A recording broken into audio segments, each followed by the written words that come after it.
about both product and brand, and in this part 1 of chapter 6, we're going to be talking about product. Um, so first of all, product is really what it is that we're selling. This doesn't have to be a physical product. It can also be a service, but it is the key component to almost any marketing plan. What is our strategy? What are our existing products? What are our proposed products? And then how does branding enhance the value of those products? So we're going to talk about branding.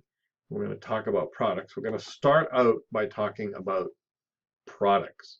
So products get their value to the end user, to the consumer, because of the things that they provide, which we call features, the physical things they provide, those features of the product, and then also some less tangible things, which we call benefits. So products can be anything, as I mentioned before, tangible goods, things you can touch, services, places can be products, ideas can be products, organizations can be products, and people can be products. So Tom Brady is not only a quarterback, but he's also a product. The same would be true of LeBron James or a number of other sports stars or rock stars or celebrities of all sorts. They become products as well as the fact that they're people. Organizations can be products. What would be an organization that's a product?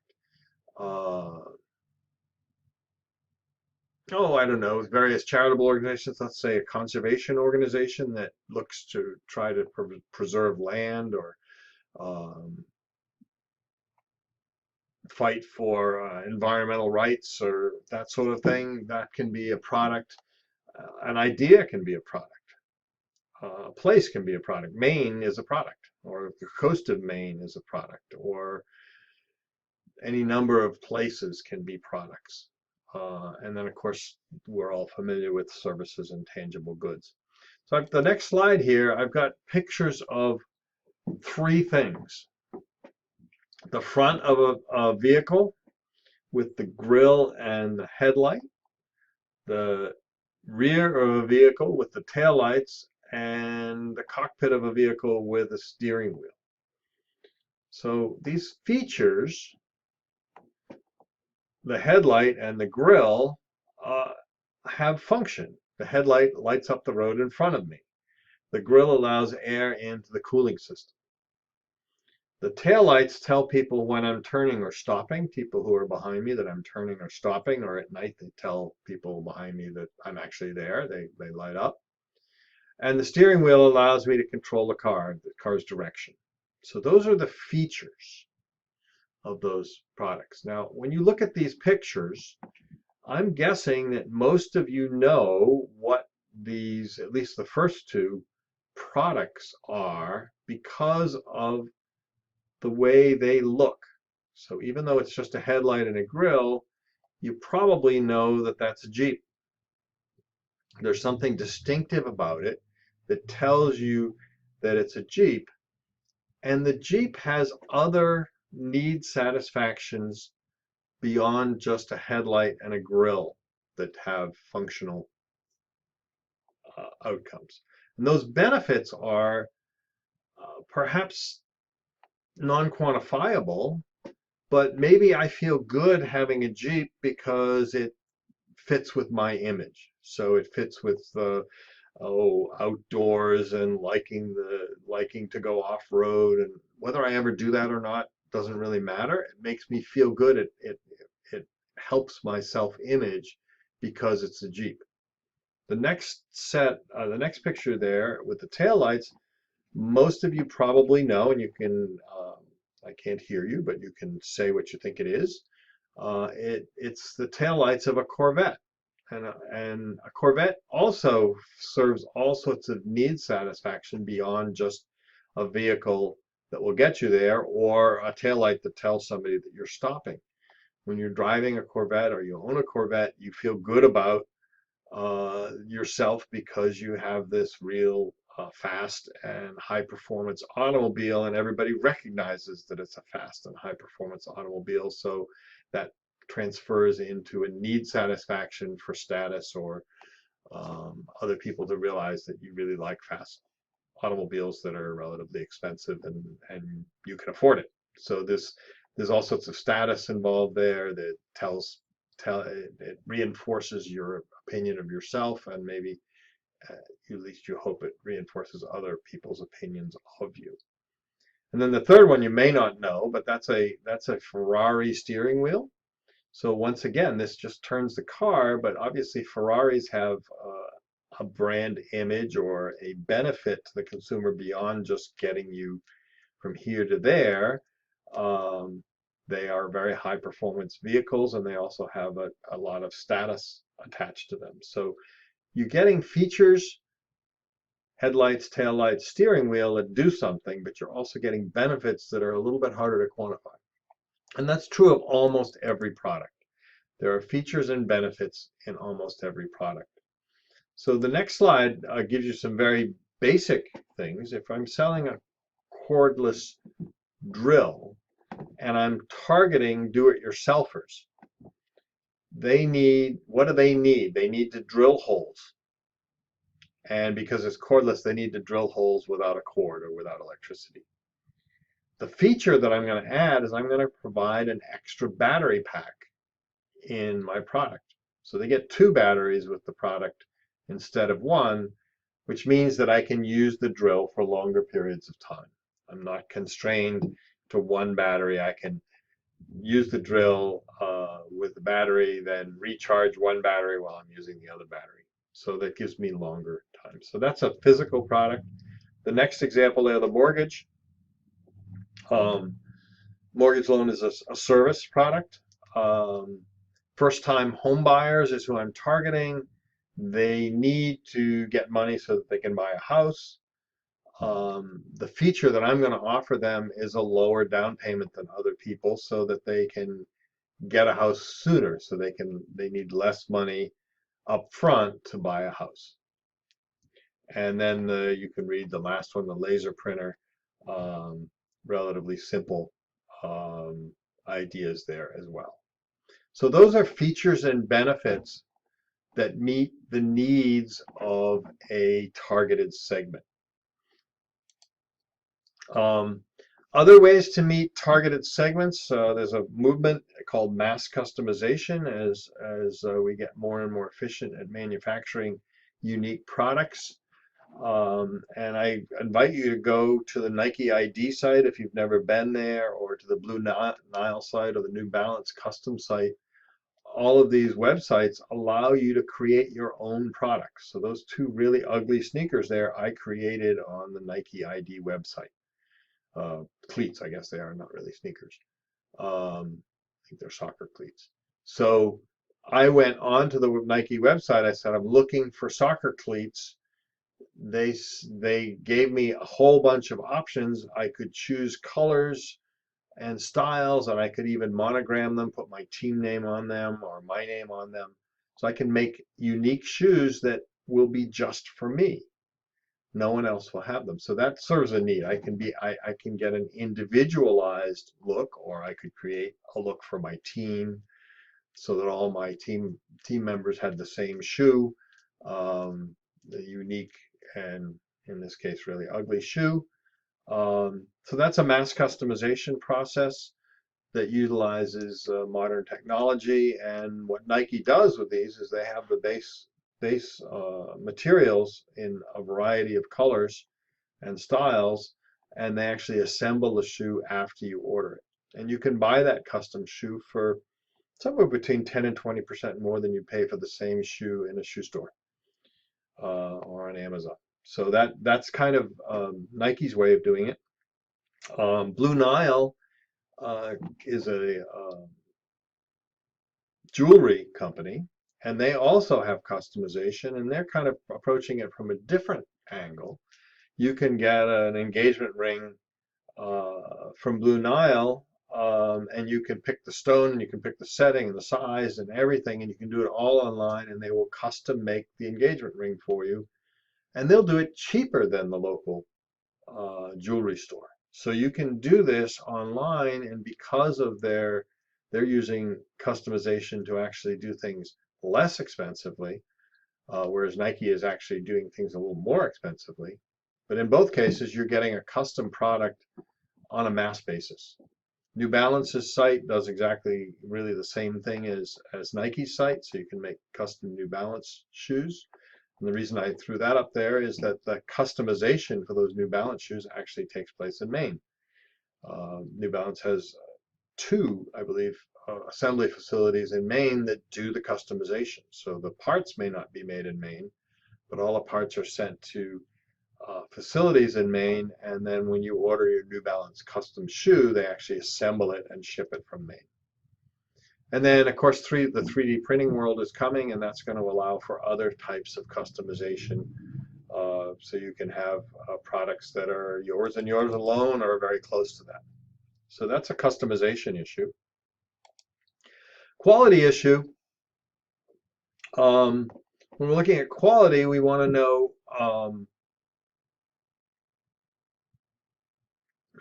back up a second. Quality is a big attribute that is a huge benefit to consumers. And consumers look at quality, perceive quality, and sometimes can feel quality in a product. So the picture that I've put there, if any of you do any deep sea fishing, you may recognize that product. There's no brand name that you can see there on purpose. There's a brand name on the other side of the fishing reel, but anybody who's a deep sea fisherman would know immediately the brand of that product. I'll tell you that it's a Penn fishing reel, and Penn has built their reputation on quality. So when the massive fishing reels started showing up from Japan back in the 80s and 90s, Penn continued to make their reels in the US, and they basically built such a high quality product that that price and so forth was unable to dislodge them from their position as the product perceived as the best quality fishing reel out there. Lasted a long time, felt strong and good, really, really superior quality, and that was designed in from the beginning. So very important. The flip side of that is poor quality can really lead to decline in how people perceive your product. So be careful about poor quality. When you're doing quality, it's designed in, so you have to build it from the ground up. You can't add quality at the end of a process. You have to build it in from the beginning of the process. And companies that do that and products that have quality built in from the beginning tend to be quite successful and may be able to command a premium price in the marketplace. Emotional quality, how does it make you feel? And sometimes high quality products just feel good. They feel nice in your hand. They feel nice. You can tell they're well made. And that's an important thing. If it feels good, I feel good buying it. So quality is important. Another big part about products is packaging. And packaging has multiple benefits or multiple needs. So first of all, packaging protects goods from being damaged while shipping, and well-designed packaging allows for efficiency in warehousing and transport. So all of you students are studying in a logistics program, and packaging can have a huge impact on logistics. If packages are well designed, you can fit more of them in a cube, on a pallet, or in a cubed out space. If they're well designed, they protect the product from damage so that the product arrives in one piece. That's another logistics piece. When the product gets where it's going, it's still in good shape. So that's the shipping part of it, or the protection part of it. And then packaging also, especially in self-service stores, becomes the salesperson on the shelf. So the brand imagery and so forth that's in packaging, really important. So when you go to the cereal aisle in the grocery store and you happen to like Cheerios, you know what the package looks like and you can find it. Otherwise, it's just this massive boxes and I want Cheerios. Where are my Cheerios? Or I want Raisin Bran. Where's my Raisin Bran?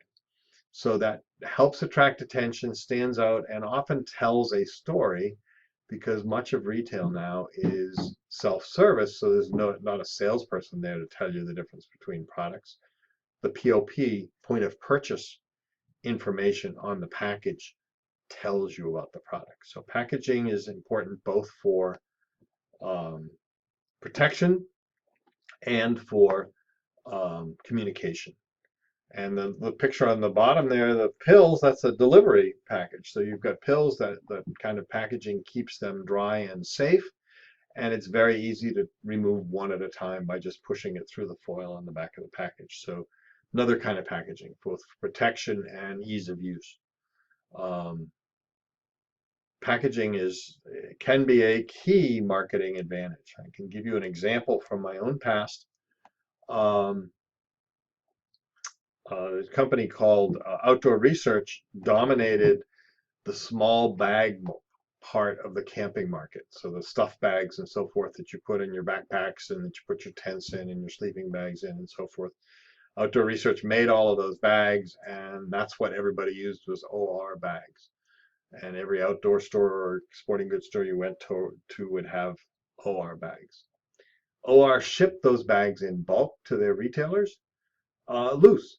So as a retailer, you would get a box full of bags, all different sizes and colors, just loose. And you'd have to go through them to receive them, and then you'd put them on the racks. And you'd have to tag each one with the size and the amount, the cost, the price. And it was labor intensive, and it was very hard to know what your inventory was or what you were running out of visually because there was just this bunch of nylon bags, difficult to track. A company called Sea to Summit didn't have manufacturing capabilities. They outsourced the manufacturing of the bags, but they came up with packaging for bags that allowed them to be hung on pegs to look good and to tell the customer what was inside. Sea to Summit, in the course of about 4 years after introducing their packaging, took over 70% of the stuff bag market. Their product wasn't any better than OR's. It may not have even been as good as OR's, but their packaging was 1,000 times better than OR's packaging, which was non-existent. So they from a marketing standpoint, their packaging became what drove their business, and it took OR 4, 5, 6 years to react with their own packaging. So it was an advantage for some period of time, and by that time OR had lost a substantial portion of their market. So interesting, didn't change anything, didn't have any innovation except the better package, and all of a sudden they got a very high percentage of penetration in a market. Labeling, oftentimes required by law. So there's a picture there of a meat package. There's all sorts of laws requiring labeling on food, for instance. So there has to be certain things on there. The expire date on the meat would be one of the things that might need to be there. There's also a barcode there so that it can be scanned out at the register. So that's an internal use information code.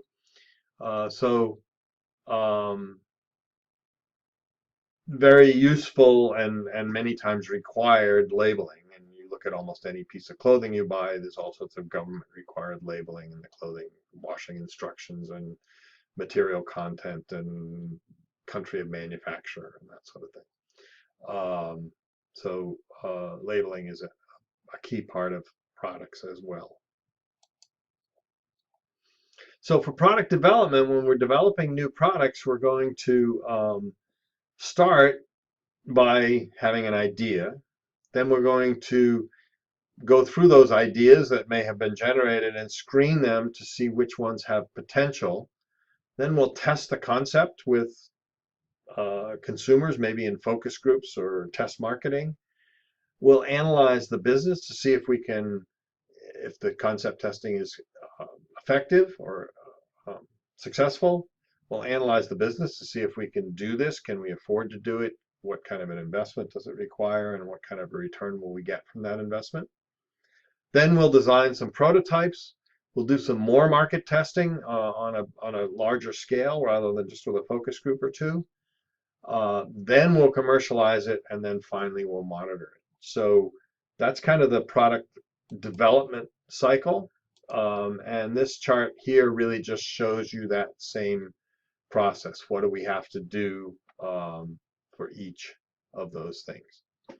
So that kind of wraps up our the first half of chapter 6, and we're going to go on to branding. Please answer the questions after this lecture, and then you can go on to part 2 after you've done that. Thank you.